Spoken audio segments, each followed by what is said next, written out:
Hey everybody, it is 8:31 Wednesday morning, and I believe it's the 13th, and we're going to be going over chapters 6 and 7 this morning. And I'm so excited because these chapters, or these principles, are some of my absolute favorites. It starts to get really fun. And I say that with the disclosure that these chapters can also be really scary for some people. And so if you've experienced any fears with regards to what these chapters are talking about, please, reach out and voice those, and also just look at what these authors are showing us, how we can kind of help manage and release some of the fears that we have with regards to what they're talking about. So the first one is honoring your hunger. And the summary says to keep your body biologically fed with adequate energy and carbohydrates, otherwise you can trigger a primal drive to overeat. Once you reach the moment of excessive hunger, all intentions of moderate conscious eating are fleeting and irrelevant. Learning to honor this first biological signal sets the stage for rebuilding trust with yourself and food. This principle, actually, I will say, has been a key one for me recently. I've said before that intuitive eating has felt like a lifelong process, even though I'm at my natural healthy weight, and I don't worry about gaining weight. I don't worry about binging necessarily anymore. I noticed that I was still doing occasional emotional eating or overeating, and it wasn't very just wasn't very comfortable. I didn't feel good afterwards. I didn't feel light like I was used to, and I kind of kept wondering, why am I doing this? Because I already know about intuitive eating. I don't have any food restrictions. I still eat, things that I crave, but I'd gotten past the point of craving unhealthy food all the time. I still, I had a pretty balanced food intake, but I still, anyway, would just notice that I would still emotionally eat occasionally and overeat at times, and what I realized was I wasn't feeding myself frequently enough. I think just with the busy lifestyle and 3 little kids and who knows what else, I just started skipping breakfast and just going longer periods of time in between eating, and so by the time I would eat, I would do exactly what that describes. My intentions of moderate conscious eating were fleeting and irrelevant because I was into the mode of needing to be prepared for the next famine. So this chapter, Honoring Your Hunger, we talked about rejecting the diet mentality last week. That one is absolutely foundational for the intuitive eating program. I'd love to hear what some of your thoughts and feelings are, and where you're at with rejecting the diet mentality. If it's something that you're feeling like you can do, or if it's still kind of a scary foreign thought to you. But this next chapter, Honoring Your Hunger, though it's not the foundation, it is so key to being able to start discovering what it feels like to be an intuitive eater. You have to get those hunger cues and signals really fine-tuned. In order to do that, you have to be feeding yourself regularly so your body can start balancing those hunger signals out and give them to you earlier rather than famished. So there are lots of research following one that I talked about with a bunch of really healthy men. They were tested first for their psychological and physical stamina.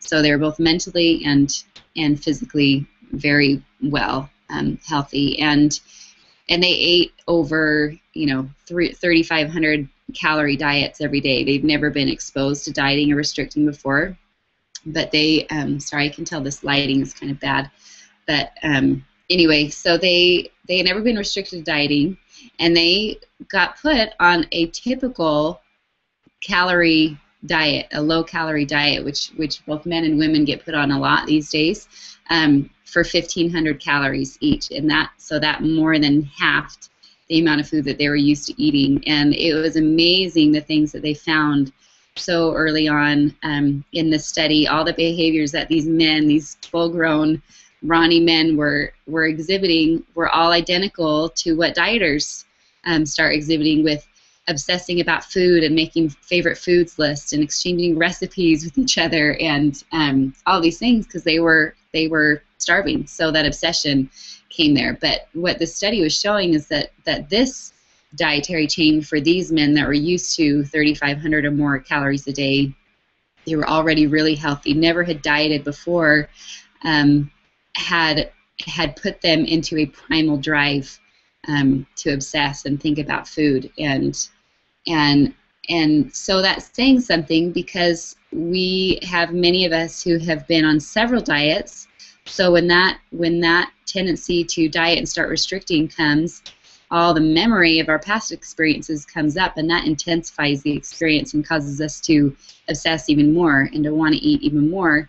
And so to see such a drastic change in people who had never been exposed to the yo-yo dieting world before is just really great evidence of how this works. And so all the other research that they have published in here is all about that, how no matter whether it's a diet or a literal famine, your body responds the exact same way to restriction. And it even goes on to say that not just physical restriction, there's a huge psychological aspect when you're restricting foods, and that comes in the next chapter, but sticking with honoring your hunger. Let's see, there are just some great examples and stories in here. There's a section called Mechanisms That Trigger Eating, and it just talks about how counterproductive fasting and dieting are, and it actually says many studies have shown that lowering body weight by food restriction and dieting makes no sense metabolically or to train our brain chemistry. In fact, it's counterproductive. The biological chemicals that regulate appetite also directly affect moods and state of mind, our physical energy, and our sex lives. Okay, so anyway, with all the research that they show and stuff, it's just amazing that the things that we've grown accustomed to doing and feel like is common knowledge and a healthy thing actually completely conflict with our body's natural drive to survive and to stay fueled and to have enough energy to survive. And so it's just really cool. It talks about how heightened digestion, so when you start depriving or feeling hungry more often, your body's digestive hormones and enzymes start increasing rapidly so that you're prepped the next time you eat. And that's often one reason why people are driven to overeat a bunch when they have been depriving or restricting foods, because their body's primed for it. And it does that naturally. It's a beautiful thing so that it can stay nourished. Talks about how there's something called the neuropeptide Y, and I guess that's a chemical produced in the brain that triggers our drive to eat carbohydrates. And that peptide goes way up when we are not getting enough carbohydrates. And so what do? We start craving carbohydrates like crazy, because that is our body's foundational nutrient for energy. And talks more about the importance of carbohydrates and why not to restrict them and all of those things, so you can look at that. It talks also just about cellular energy, and it doesn't go way into the scientific part, but it just talks about how our cells function, where they get their energy from, and why it's so important to eat regularly and to keep that energy coming in. There's a section called Second Guessing Your Biology, and it talks about how people who diet think that they can trick their bodies or whatever into going longer without food or going on less food, and so they use a set of rules like, is it time to eat? Do I deserve to eat? Is it fat-free? And so forth.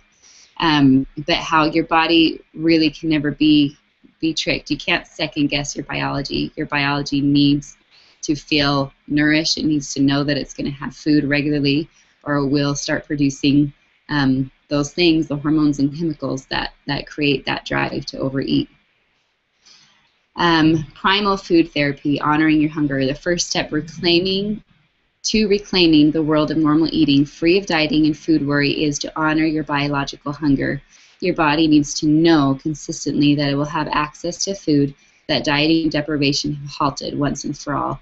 Otherwise, your biology will always be on call, ready to avert a self-imposed food deprivation. Okay, so here are some things that can cause, for people that feel like they are never hungry, which I've heard this many times before, even from people who have, especially from people who have yo-yo dieted their entire lives and have reached a point that that they aren't at their natural healthy weight. One way that people start suppressing those hunger signals is through numbing. And it says that many people have learned over the years to quell or avert hunger pains by turning to calorie-free beverages such as diet sodas, coffee, and tea. The liquid in the stomach temporarily tricks the gastric mechanism into a sense of fullness. Dieting is something that suppresses your hunger, that eventually when hunger comes knocking on the inner door, there's no response. The knocking, or rather the stomach rumbling, stops. Chaos is another thing that causes a hunger silence. It's very easy to suppress hunger or ignore it when you're busy putting out the fires in your life or job. If this is a chronic pattern, hunger may slowly fade. Skipping breakfast, which is what I mentioned I've been doing. Some of our clients skip eating in the morning because they say it keeps them from feeling hungrier the rest of the day. Yet hunger is a normal, welcomed body signal that should be embraced. It's a sign that you're getting back in touch with your body's needs. But because these clients are afraid of their hunger, especially when it becomes overwhelming in the evening as a result of not eating early in the day, they respond by not eating breakfast the next morning, which repeats the vicious cycle of hunger silence. So if we think about our science and our biological makeup, and our liver and our organs and our heart and everything is in need of regular, consistent nourishment throughout the day. All these habits and practices that we've picked up in our society over the years are just so crazy, and it's really, really sad when you think about it. But anyway, those are just some examples of what can start suppressing your hunger. And it says, in order to start honoring your biological hunger, you need to begin listening for it. And it has a cute analogy. It says, the symphony of hunger has many sounds that are varied for different people. Just as an orchestra conductor can distinguish the voices of each instrument in symphony, you will eventually be able to key into specific bodily sensations and what they mean. In the beginning, you may be able to recognize overt ravenous hunger, but have difficulty recognizing gentle hunger pains. Similarly to the non-trained musical ear, loud cymbals might be easy to identify, but it will take time and listening to pick up on the subtler voices of the bassoon or oboe. Each time you eat, ask yourself, am I hungry? What's my hunger level? Is the feeling of hunger, if the feeling of hunger is hard to identify, ask yourself, when was the last time I ever felt hungry? How did my stomach feel? How did my mouth feel? Any combination of the following can be experienced as hunger sensations or symptoms, ranging from gentle to ravenous. And maybe I'll post this list on the Facebook page too, but here are the symptoms of hunger. Mild gurgling or gnawing in the stomach, growling noises, lightheadedness, difficulty concentrating, uncomfortable stomach pain, irritability, feeling faint, and headache. And as it said, these can range from mild to ravenous, but some of these ones are going to be important for some of us to listen to who have been dieting a lot and suppressing hunger and maybe don't have those key feelings or sensations in our stomach. We need to start paying attention to our mood and our ability to focus, whether or not we feel lightheaded. And the sooner we can start noticing those in their most mild form and then eat and nourish, our body will get very attuned to those signals. It says here to get in touch with the nuances of hunger, it helps to check the pulse of hunger at regular intervals. Check in with your body and simply inquire, what's my hunger level? It's helpful to do this every time you eat and between eating occurrences.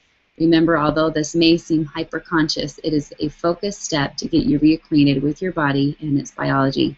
So don't let this part stress you out, but the whole point of it is to become very conscientious of what your body is telling you, and it does have to be practiced regularly. So before meals, after meals, in between meals, there's a great chart in this book that you can make a copy of, or see if you can create one yourself or find a PDF online, called the Hunger Discovery Scale. And you've probably seen this many times with dieting programs such as Weight Watchers or any other dieting program.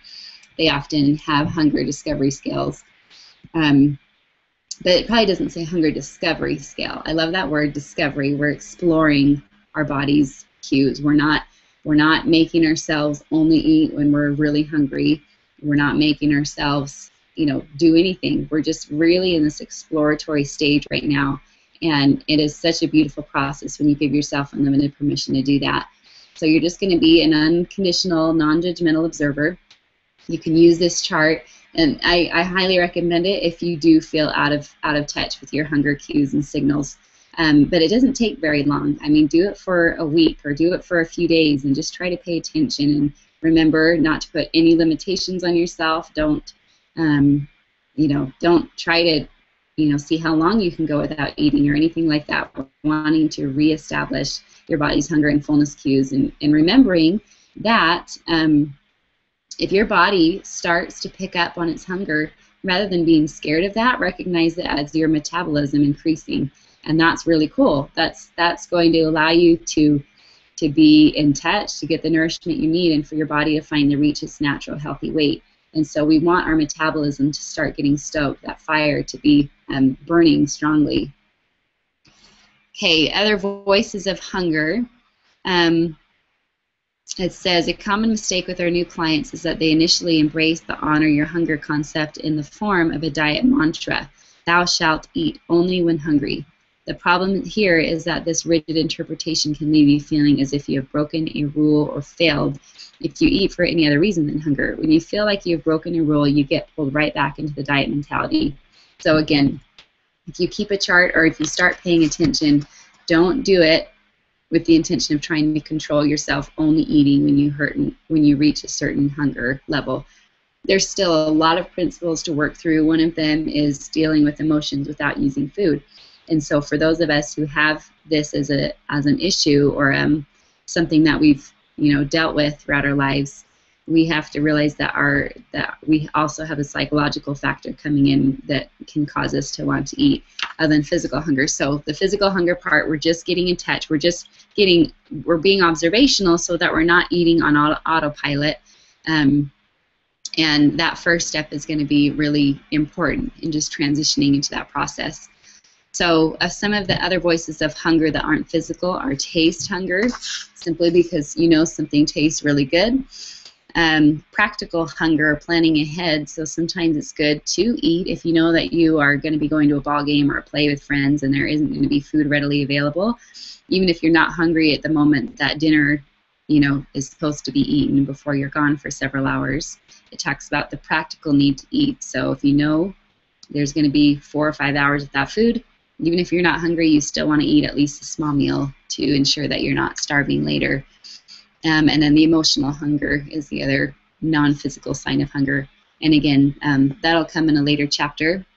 Right now, if you can just really explore this principle of honoring your hunger. I did it this morning. It's been so awesome to feel hungry again in the mornings because I finally started feeding myself breakfast. And as soon as I got up and started reading, preparing and reviewing these chapters again, I probably because I'm reading about hunger too, but I felt those digestive enzymes and those juices start working in my stomach, and I got, hungry, and I just can't explain what a good feeling it is to think of food in such a healthy way, to know that I'm excited when I get that first sign of hunger, and I want to feed my body, and I start thinking, okay, what sounds really good, and it's just such a beautiful way to live with food. Okay, that cites another study at the end of the chapter that talked about how they used insulin-resistant subjects and trained them on how to predict when their blood sugar levels were getting lower and to eat at the first initial signs of their blood sugars decreasing. And as they did that, they noticed that they became less insulin resistant and their body mass index lowered. So that's cool. There's so much evidence out there. They cite some in here, but it's just, I love how scientifically based this is. Okay, so this is the ultimate chapter, the one that's both the most exciting and can be the most scary for people. And so I want all of you to just embrace it and have so much fun and enjoy and take every principle to heart and put your faith in it and practice it. This is chapter number 7, and it's making peace with food. Call a truce. Stop the food fight. Give yourself unconditional permission to eat. If you tell yourself that you can't or shouldn't have a particular food, it can lead to intense feelings of deprivation that build into uncontrollable cravings and often binging. When you finally give in to your forbidden foods, eating will be experienced with such intensity it usually results in Last Supper overeating and overwhelming guilt. So we're going to start looking into what our forbidden foods are, and at the end it talks about making a list of these. And one thing I would note is that I think there might be some people who maybe think they don't have a forbidden foods list because they eat everything anyways. But if there's, even if there's something that you eat every day or that you binge on regularly or overeat regularly, if there's any feelings of guilt around it, or there is the drive to overeat it and things like that, recognize that that might be something in your mind psychologically that is forbidden, whether because you were told it makes you fat, or you felt it makes you fat, or whatever. If it's not a food that you feel completely free to eat and also feel free to stop eating when you've had enough, it is most likely a forbidden food. So it just talks about the funny relationship that we have when we start dieting. One example is when I was on a grapefruit diet, all I wanted was bananas. When I was on a low carbohydrate diet, all I did was dream of eating bread and potatoes, said Lori.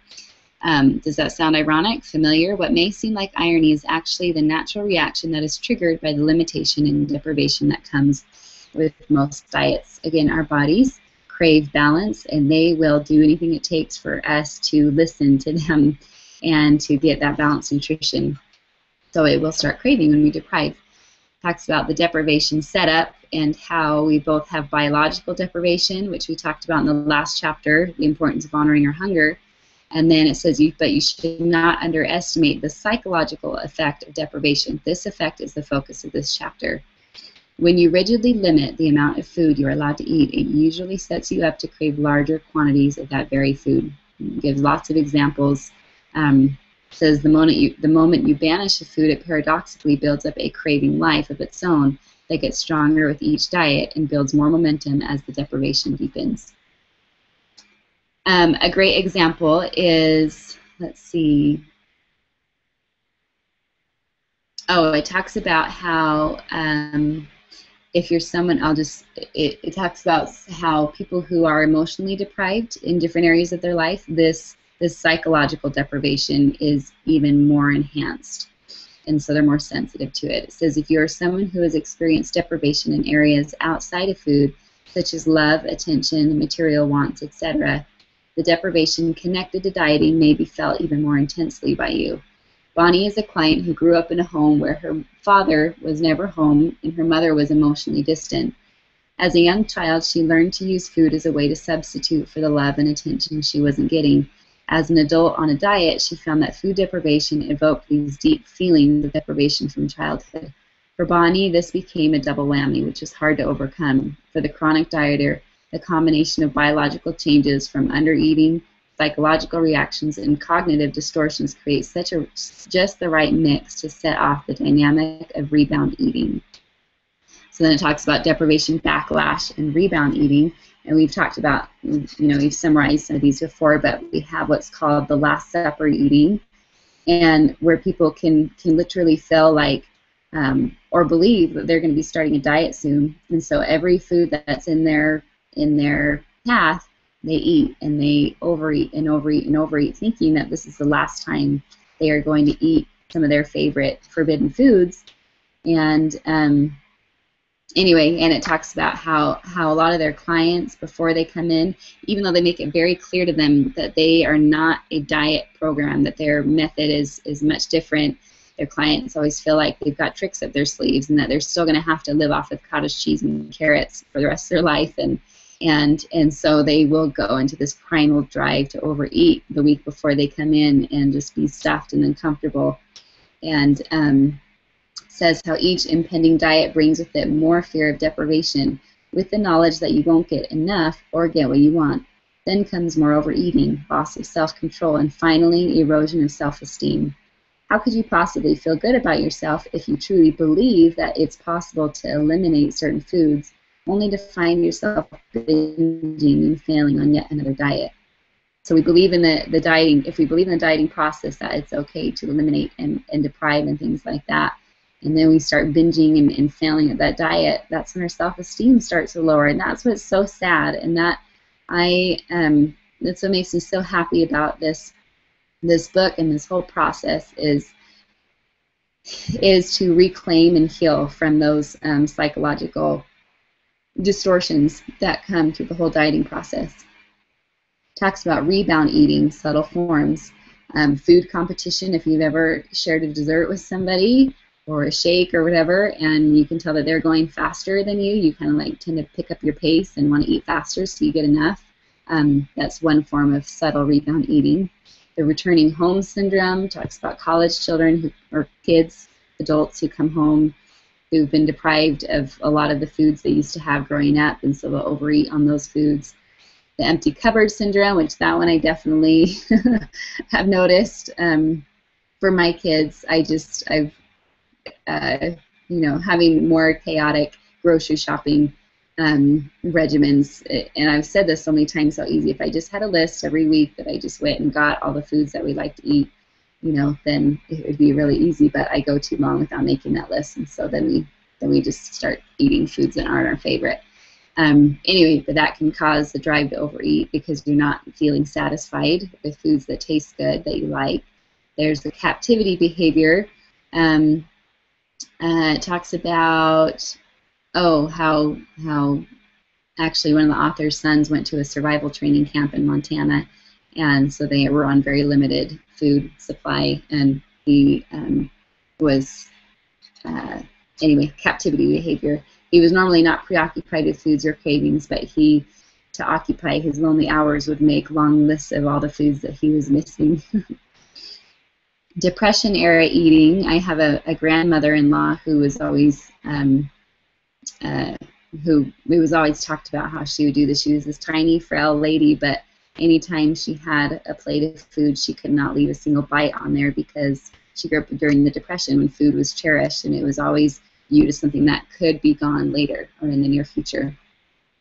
There's once-in-a-lifetime eating, another subtle form of rebound eating, which is basically when you have an opportunity to eat, like at a fancy restaurant, if you're traveling, or for a birthday or whatever, and you think, oh, I'm never going to be able to do this again, or it's going to be months before I do this again. How people can overeat in that situation when they're already comfortably full. They know that they're not going to get those foods again, so they start eating to the point that they're uncomfortable, and then it takes away from the whole experience, doesn't it? So how is dieting possible with all of these symptoms and all the research that we have to prove that it creates such a backlash effect? It says that chronic dieters adapt by changing both their mindset and their responsiveness to inner body cues. This adaptation is known as restrained eating. Unfortunately, these changes work against them. In the long run, deprivation backlash still prevails. Forget honor your hunger. Instead, they calculate what to eat, choosing foods with their mental brakes on, and second-guessing the needs of their bodies. Their eating appears to be fine until one of their sacred rules is violated. When a rule is broken, so is their restraint. And wham, overeating begins.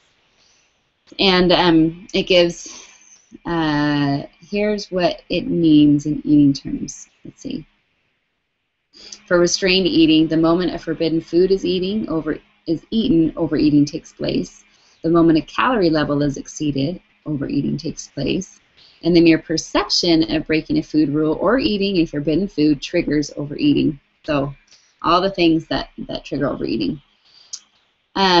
Talks about all the different studies with restrained eating and mind games and how our perceptions affect our eating. It has this cool little diagram called the seesaw syndrome, guilt versus deprivation. So we have this little seesaw, I don't know if you can see on here, and on one end is guilt, and on the other end is deprivation.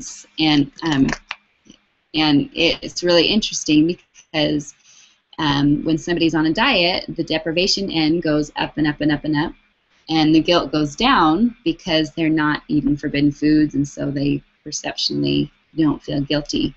It says after a while the guilt begins to build, and in tandem deprivation begins to recede. As the days go by, you feel worse about breaking your diet rules, and guilt rises to its highest point. And then it says, at this point, the syndrome repeats itself up and down, every time you go from diet to binge, diet to binge. And then this is really key. The only way to get off this seesaw is to lighten up and let go of deprivation. Just as when one kid decides to get off the seesaw at the playground, the other is forced to stop playing. It can't play by itself. So when you give yourself permission to not be deprived, you simultaneously let go of the guilt. By giving yourself permission to eat, you stop playing the futile seesaw game. I thought that was really cool. The key, unconditional permission to eat. Okay, the key to abolishing the pattern of restraint and subsequent overeating is to give yourself unconditional permission to eat. This means, okay, here's a very clear definition for those of us who want to question and think that we are giving ourselves unconditional permission by having a bite of something, It says, throwing out the preconceived notion that certain foods are good and others are bad. No one food has the power to make you fat or help you to become slim. Eating what you really want, yes, what you want. Eating without obligatory penance. Like, okay, I can have the cheesecake now, but tomorrow I diet. These kinds of personal food deals are not unconditional. When you truly feel free, when you truly free your food choices without any hidden agenda of restricting them in the future, you eliminate the urgency to overeat. Yet it's an unsettling prospect to most of our clients, even more frightening than the initial idea of giving up diets. And then talks about all the reasons why people have a hard time with this particular principle of giving themselves unlimited permission. And I'll just, before I go into these, I'll share an example that I read when I was dealing with my eating disorder in another book called Overcoming Compulsive Eating. It talked about an example of a lady who had a major forbidden food of strawberry milkshakes or something like that. And in the work of overcoming overeating, it is so key to give yourself unconditional permission to eat. And so what she did is, as she started listening to her inner hunger cues, at first, for breakfast, all she wanted was milkshakes. And in fact, she would eat two. She would let herself have two, like, medium-sized strawberry milkshakes. And she probably did that for about a week or so. It wasn't very long, but she allowed herself to do it and have it for breakfast. And that was her, thing that she craved, and that's all she wanted. So she did that, and sure enough, the excitement wore off, and she no longer, craved those milkshakes. And so I guess I say that because some people can feel like it's going to take several weeks or months or years, or maybe they think they can never even do it in a lifetime, get over some of their food cravings that they think they have. I know one person who rarely makes cookies, or when she does, she only makes half a batch because she knows that she'll overeat them if she makes a full batch, and she tries to get rid of them as fast as possible so she doesn't eat them.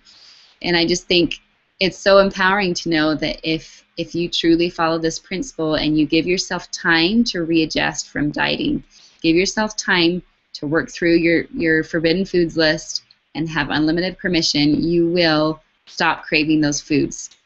It's guaranteed, but you have to do the work first. And so if you can get past the fear and just recognize that this is a really enjoyable time, because you get to finally have food again, or have fun with food again, and enjoy it, and not feel guilty. Let's see. It talks about a person named Annie, and she said her commitment to making peace with food sparked an enthusiasm for taste sensations that had been buried by her restrained eating. Annie gave herself unconditional permission to experience forbidden foods one at a time, day after day, often in preference to all other foods. Annie went through her red licorice phase, her Pop-Tarts phase, and her mashed potato phase. While in the midst of each phase, she ate the favored food with relish and delight. That's another key. It's just when the guilt's gone, then you can finally focus on tasting the food that you're eating and enjoying it. While in the midst of each phase, she ate the flavored I already said that. For some foods, she found that it took a few weeks for the desire to peak and then slowly taper off. For other foods, it took longer, and for a few, she found they didn't taste half as good as she had imagined. To Annie's surprise and delight, she discovered that once she completed a particular food-freeing phase, she found that she stopped craving that food, hardly ever thought of it, and sometimes was so sick of it that she never wanted it again. Removing deprivation from Annie's eating diminished the alluring quality of foods and instead put them in a reasonable, rational perspective. Okay, so here are some fears that hold us back from doing this phase. It says, legalizing food is the critical step in changing your relationship with it. It frees you to respond to inner eating signals that have been smothered by negative thoughts and guilt feelings about eating. When you don't truly believe that you can eat whatever food you like, you will continue to feel deprived, ultimately overeat, and be blocked from feeling satisfied with your eating. And when you are not satisfied, you will be on the prowl for more food. When you know the food will be there and allowed day after day, it doesn't become so important to have it. Food loses its power. Okay, so the first fear that people say is, I will never stop eating. And anyway, so if that's one that you have, go to that section, and they explain just how the whole process works and how that actually, even though it's feared, when you actually implement the process, you will find that you do get to a point where you want to stop eating because the drive is gone. There are those who give themselves pseudo-permission. I've tried it before. Like they will say, I've tried to give myself permission before, but I just ate and binged. And they say, let's see, what happens is they still overate and feel out of control. But for most people, these foods were never really unconditionally allowed. Rather, they were only given pseudo-permission. These forbidden foods were actually being eaten with a sense of temporarily breaking the rules, or with a little voice saying you shouldn't eat that. The moment that food touched the tongue, feelings of guilt and remorse flooded in. Okay, another one is a self-fulfilling prophecy. Sometimes just the mere belief that you're going to overeat just because it's a forbidden food will cause somebody to overeat. And then another person might think that they will never eat healthfully if they give themselves unlimited permission. And in this case, it says, in case after case, when people are given free choice and access to all varieties of food, so it is important to stock your food with all varieties. So you do have, nutritious options and your forbidden foods that you've been wanting to implement. After going through the peace process, they end up balancing their intake to include mostly nutritious food with a smattering of play foods. So again, this can take a certain amount of time, and it varies from person to person, and it varies on the level of permission that you actually give yourself. So if you want it to take less time, give yourself 100% permission, and that process will be so much faster. We are in such a immediate gratification mentality in our society, and we need to remember the whole tortoise and the hare story, where the tortoise, who was slow and steady and just kept trekking along and moving forward step by step, eventually reached that finish line. And we really can reach that intuitive eater phase in our life where we no longer have a battle and conflict with food and with our bodies. And so this is a principle to really practice that. And another fear that comes in is lack of self-trust. And anyways, it says, don't underestimate the profound impact self-trust can have. Psychoanalyst Erik Erikson, a noted pioneer in human development, explains how critical trust is.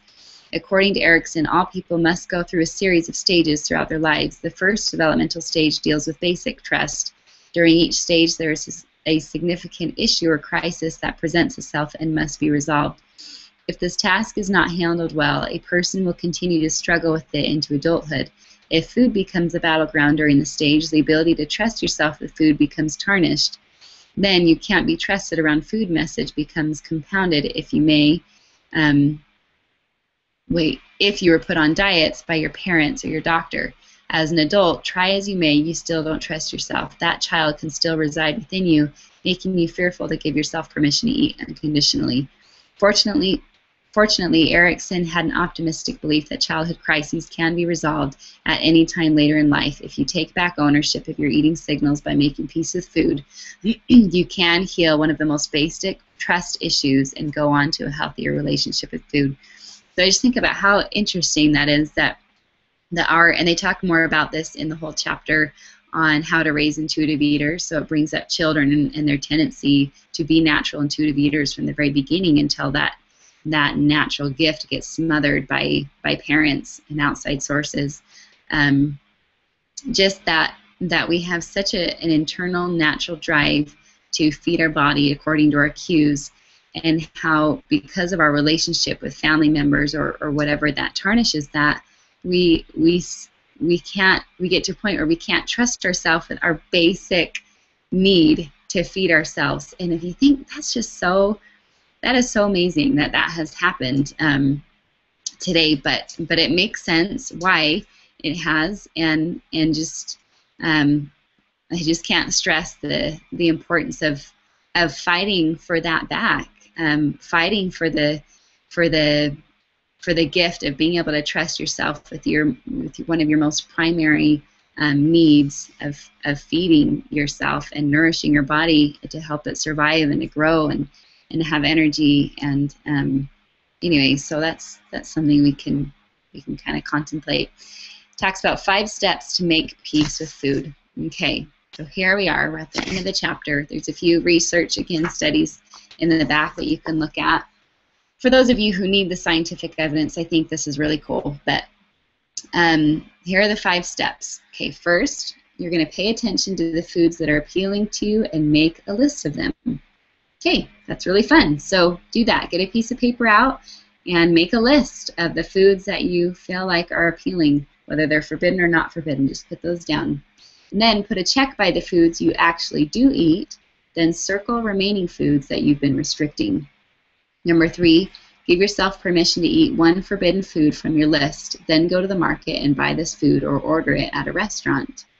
Number 4, check in with yourself to see if the food tastes as good as you imagined. If you find that you really like it, continue to give yourself permission to buy or order it. Number 5, make sure that you keep enough of the food in your kitchen so that you know it will be there if you want it. We're kind of playing a psychological game with ourselves by making it constantly available. If we don't make it constantly available or believe that it's constantly available, we won't be able to truly adjust to the natural signals and cravings. Or if that seems too scary, go to a restaurant and order that particular food as often as you like. And it says, once you have made peace with food, continue on with your list until all the foods are tried, evaluated, and freed. If your list is quite large, which is possible, we have found that you don't have to experience each and every food listed. Rather, what is important is that you continue this process until you truly know you can eat what you want. You will get to a point where you don't have to experience the proof by eating. If these steps seem like too much to handle right now, don't worry. Maybe you can call a ceasefire. That's okay. It's progress. The next chapter will give you some tools to help you loosen up with your food. Just as many peace treaties require a team of negotiators and time, the next chapter will help you discover powerful allies to help keep the peace with food. And then the last note is to be aware of the I can eat whatever I want as much as I want whenever I feel like it trap. This perception or trap actually distorts the premise of intuitive eating. Yes, make the peace with food and eat what pleases your palate. Yes, give yourself the freedom to eat unconditionally and eat as much as you need to satisfy your body. But eating whenever you feel like it without regard to hunger and fullness might not be a very satisfying experience and might also cause physical discomfort. Attunement with your body's satiety cues is an important part of this process. So it's really important to make sure, well, I just explained it right there by reading it. I think I can't put better words to it, but I guess just sharing from the personal experience that fear doesn't have to be there if you know you can eat the foods that you want when you're hungry. And again, be gentle with yourself and observing your fullness levels. Don't be so strict in restraining that you start feeling guilty if you eat past your fullness level, because we haven't gotten to the respect your fullness principle yet or the dealing with emotions principle yet. So right now, we've just gone over these 2 chapters. Start practicing this week honoring your hunger. Eat more regularly if you don't recognize hunger cues. Eat smaller meals and snacks just to get your metabolism stoked. And you'll start recognizing those signals in your body, and it's kind of fun because everybody's different. So you start getting friendly and noticing what your body feels like when it's hungry. And then making peace with food. Just have so much fun with that. Make your list and go enjoy, guilt-free, and just savor every bite and really get in tune with what it tastes like in your body and feels like in your body. And again, if it's scary, I like that they give you permission to do it slowly at first and wait until you feel like you have more ground under your feet. So those are those 2 chapters. I hope that you've enjoyed them, or that you enjoyed them when you read them, and we will meet next week. Oh, and again, I will put some of these lists on there. I'll summarize the 5 steps and put the list on how to recognize your hunger cues. Okay, have a great week, everybody.